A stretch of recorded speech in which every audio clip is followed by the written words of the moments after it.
Los contenidos que les presentaremos a continuación serán de mucha utilidad para ustedes, pues les permitirán reforzar sus estudios durante la actual contingencia. Recuerden quedarse en casa, jugar, estudiar y ser pacientes en esta etapa temporal que superaremos entre todos y de la que saldremos más fortalecidos como país. Pero, ¿qué les parece si entramos en materia? Les proponemos abordar un tema muy interesante: cómo utilizar las formas y colores de las cosas que nos rodean para representar personas y diversas situaciones. En esta actividad podremos explorar otros recursos expresivos del teatro que dan apoyo al uso del cuerpo y que parten de los principios plásticos de la forma y el color, tales como los títeres, las máscaras y el teatro de sombras. Todos estos, además del vestuario, el maquillaje y la escenografía, son recursos visuales para acentuar la expresividad e influir en los significados que construimos sobre la escena a partir de lo que es observable. Esperamos que sea de su interés. El primer tema que trataremos es el relativo a los títeres. Por eso los invito a ver la siguiente pieza titulada Tiempos y espacios en el teatro. Además del cuerpo humano, ¿de qué otros recursos se sirve el teatro para contar historias? En esta ocasión, vamos a explorar las posibilidades expresivas de la figura humana en los tiempos y en los espacios reales y ficticios para la creación de personajes con base a una manifestación teatral, los títeres. ¿Qué tal? Yo soy el Ahuehuete. Los títeres son muñecos de diferentes materiales que se pueden mover a partir de hilos u otros procedimientos. Con ellos se pueden representar obras de teatro para públicos de diferentes edades. Los títeres o marionetas son utilizados en representaciones dramáticas. Adquieren apariencia de vida a partir de las personas que los manipulan, a quienes se les llama titiriteros. Aunque no se tiene la fecha exacta de su aparición, se sabe que los títeres han estado presentes en diferentes culturas alrededor del mundo. Por ejemplo, se tiene registro de títeres en Egipto 2000 años antes de nuestra era. Durante la Edad Media, los espectáculos con marionetas iban de pueblo en pueblo, llevando actores y músicos, quienes entretenían a la gente en plazas públicas o eran contratados para las fiestas y banquetes de la nobleza. Trabajar con títeres requiere de mucha práctica para su dominio. Hay distintos métodos. Pueden ser de guante, de hilos, de peana, de sombras, de dedal, por manipulación directa, por mencionar algunos. En México, la tradición de los títeres se remonta a los siglos XVIII y XIX, donde se destacan los materiales construidos con hilo y guante. Esos espectáculos eran presentados a públicos de todo tipo y abordaban temas sociales a manera de sátiras con un discurso transgresor. Después de la Revolución Mexicana, en los teatros de carpas, los espectáculos de títeres se ganaron el aplauso de su público exigente. Y aunque al paso de los años fueron perdiendo su carácter transgresor, conservaron el aspecto carnavalesco, además de ser un poderoso dispositivo de identidad cultural.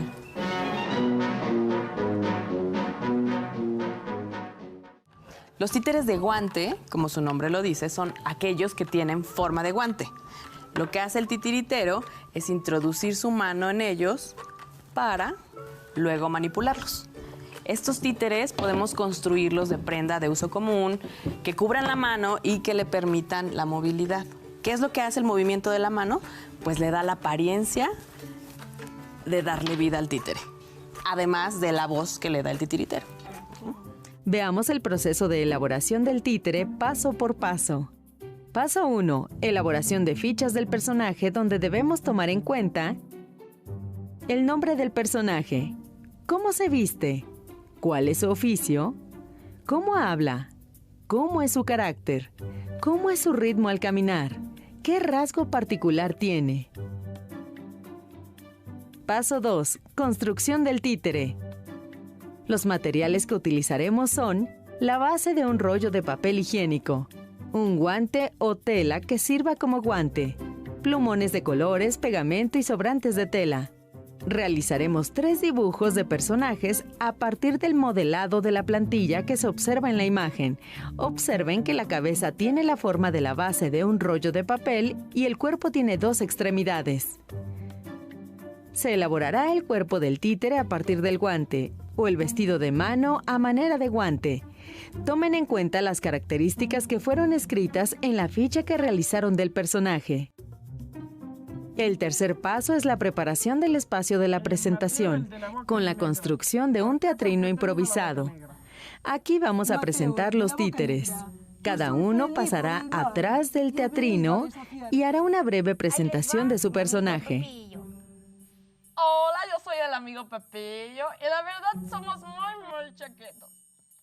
Mira, se le cayó el moño. Chicos, muchísimas felicidades a los dos equipos. Lo hicieron muy bien, nos hicieron reír mucho a todos, pero ahora sí, sus reflexiones sobre la actividad. A mí me sorprendió muchísimo la diversidad de materiales que podemos ocupar. Los colores y las texturas están padrísimos. Me pareció mágico darle vida a un títere con los movimientos de mi mano y prestarle mi voz, ¿sabes? Sí, yo aprendí que al interactuar con otros personajes, la personalidad del títere adquiere nuevas dimensiones. Totalmente. Yo creo que también el títere o marioneta a veces tiene la posibilidad de interactuar directamente con el público. Sí. Muy bien. Además de los títeres o marionetas, ¿qué otros espectáculos itinerantes se presentan en tu comunidad? ¡Qué interesante! Cómo unos objetos sin vida, a partir de sus propias formas y colores, además de la técnica en que son manejados por actores especializados llamados titiriteros, pueden cobrar aparente vida. Además, los títeres comenzaron a ser usados hace miles de años desde el antiguo Egipto. Son un recurso expresivo antiquísimo. En México, su uso data desde el siglo XVIII, en tiempos de la Nueva España. ¿Cuántos tipos de títeres conocen ustedes? ¿Cuántas obras de teatro que usen títeres han visto? Traten de recordar las formas y colores de los títeres que más les hayan llamado la atención. Se darán cuenta que el diseño plástico del títere no era una mera ocurrencia, sino que tiene que ver con el carácter del personaje que representan y el tipo de obra en la que vive ese títere. Pues bien, en la siguiente cápsula, que lleva por título La teatralidad en formas y colores, aprenderemos otro recurso plástico teatral: las máscaras. Con sus infinitas formas y colores, las máscaras son objetos que ofrecen múltiples posibilidades de cambiar el rostro, tomar el aspecto de otro o de evitar ser reconocido. Su historia se ubica en la más remota antigüedad. Por ejemplo, se sabe que en Fenicia se usaron para perpetuar el rostro de los muertos y en la antigua Grecia se convirtieron en elemento esencial del teatro. ¿Qué accesorios de la historia y del teatro conoces que se sigan utilizando en diversas celebraciones mexicanas? El término máscara se suele aplicar a casi todo lo que se usa para cubrir parcial o totalmente el rostro. De ahí que la cubierta facial que emplea el apicultor en su trabajo y las caretas para gases que utilizan los policías también son llamadas máscaras. En el ámbito escénico y en los rituales, las máscaras suelen representar rostros humanos y de animales o de seres imaginarios. En el teatro, las máscaras han tenido un papel muy importante. Las primeras que se utilizaron en la antigua Grecia permitieron a los actores transformarse en el personaje que representaban. Las dos más importantes integran el ícono del teatro: la máscara del llanto, utilizada para la tragedia, y la de la risa para la comedia. En México, el uso de las máscaras también tiene profundas raíces. En la época prehispánica solían elaborarse para representar a los dioses y hacerlos más tangibles. También se hacían ritos y ofrendas que contenían máscaras para invocar a los dioses. Estas y otras prácticas religiosas persistieron después de la conquista y se unieron a los ritos católicos. Hoy en día, esta mezcla cultural se percibe en danzas en las que las máscaras juegan un papel muy importante. Los materiales que se utilizan en su elaboración son muy diversos. Los hay de madera, papel, cartón, cuero y de una gran variedad de fibras naturales. En conjunto, seres vivos e inmateriales dan vida a un mundo infinito de formas y colores, caras con múltiples significados e historias antiguas que unen lo humano con lo divino. Chicos, ¿qué les parece si nos adentramos un poco más a la elaboración y el uso de las máscaras? Va. El día de hoy vamos a realizar una actividad que se llama el carnaval. Entonces, bueno, el primer paso es la elaboración de máscaras mediante dos técnicas. En la primera técnica, pues la hacemos a partir de un globo. Y por eso necesitamos globos, periódico, engrudo y tiempo, porque aproximadamente tardará en secar 2 semanas.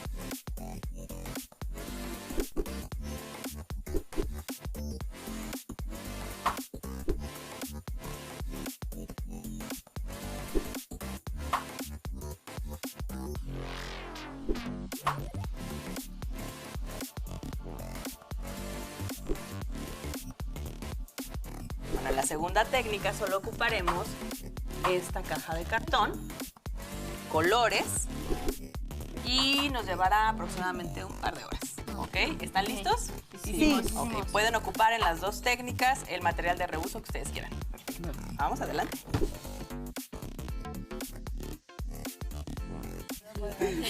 Muy bien, continuamos ahora con el siguiente paso, la elaboración del vestuario en función a la máscara que elaboraron para la creación del personaje. ¿Ok? A ver, pónganse sus máscaras.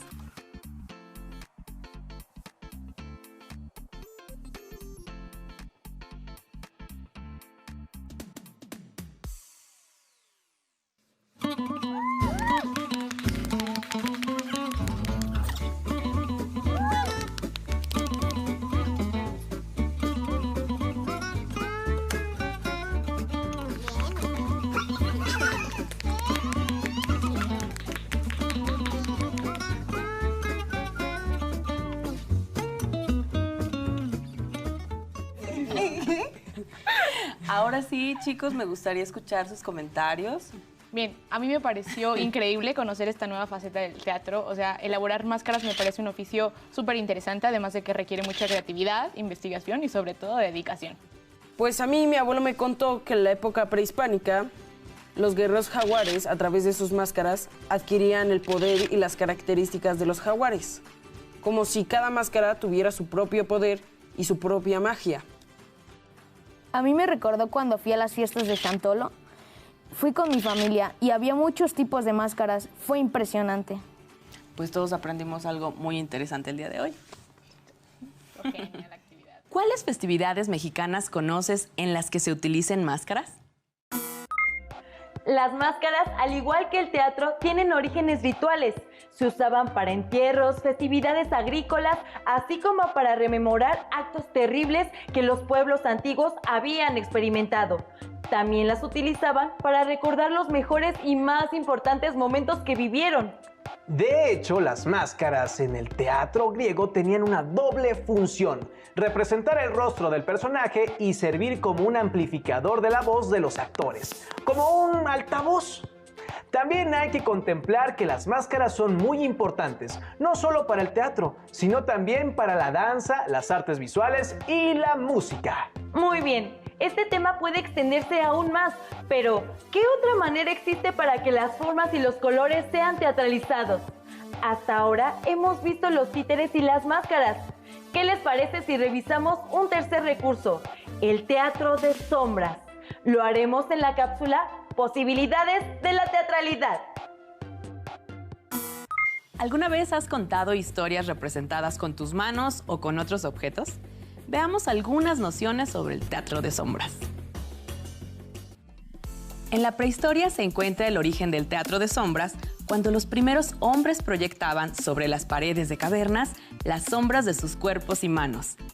En lo que hoy conocemos como India y China, se han encontrado culturas con indicios de este lenguaje teatral y, al parecer, fue usado como parte de sus ceremonias rituales. En Europa, el teatro de sombras fue empleado por los jesuitas como una forma de evangelizar a los pueblos. Actualmente, el teatro de sombras es un espectáculo en el que los actores usan sus manos, títeres y otros objetos y los colocan frente a una fuente luminosa para crear la ilusión teatral. Es así que las sombras son proyectadas en una pantalla.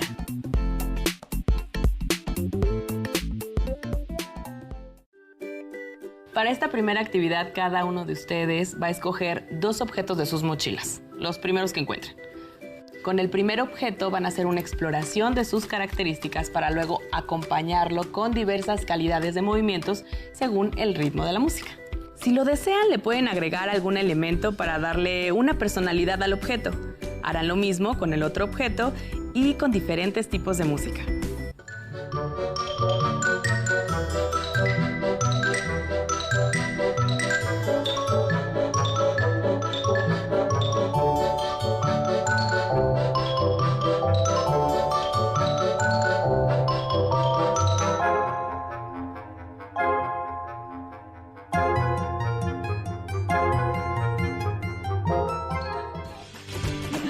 Muy bien, chicos, ¿qué consideran que fue lo más relevante de este ejercicio?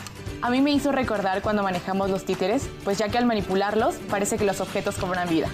Sí, y yo descubrí que a las manos también las podemos explorar como si ellas mismas fueran un personaje.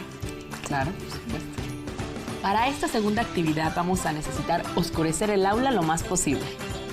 El siguiente paso es colocar la tela que nos va a funcionar como pantalla a una distancia mínima de 2 metros de la pared. Ahora las lámparas las colocaremos cerca del piso y de la pared.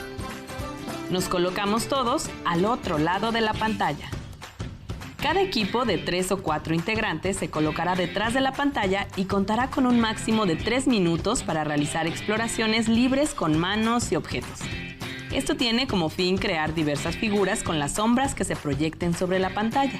También pueden acercarse y alejarse de la fuente de luz, haciendo movimientos con diferentes calidades. Mientras, nosotros como público gozaremos viendo los ejercicios e intentaremos interpretar lo que veamos.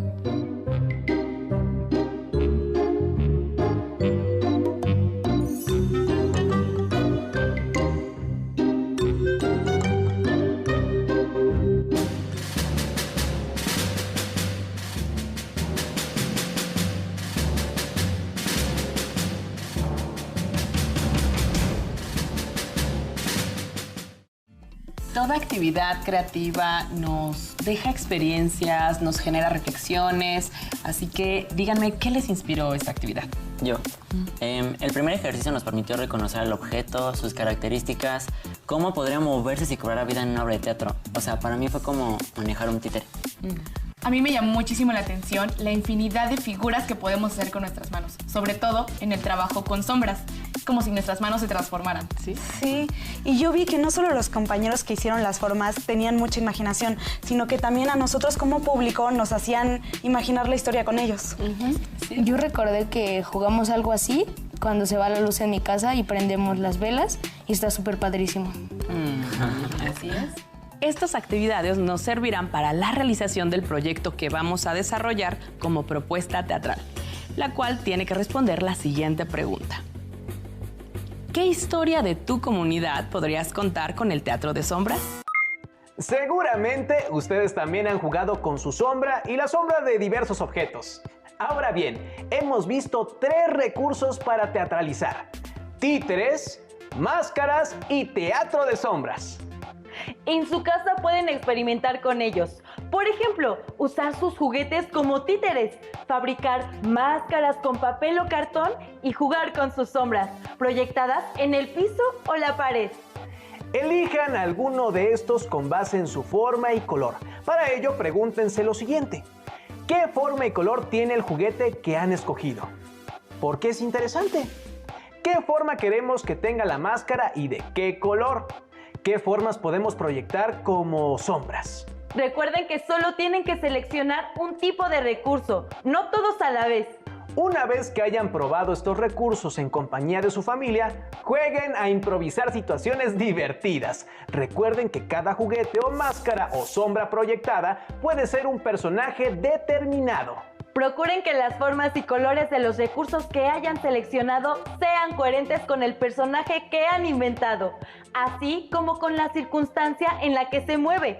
Escriban en sus libretas qué les produjeron estas exploraciones y de qué manera les podrían servir para una obra de teatro. Esperamos que esta sesión haya sido de tu agrado. No olviden jugar y descubrir los principios básicos de todas las disciplinas artísticas. ¡Cuídense mucho!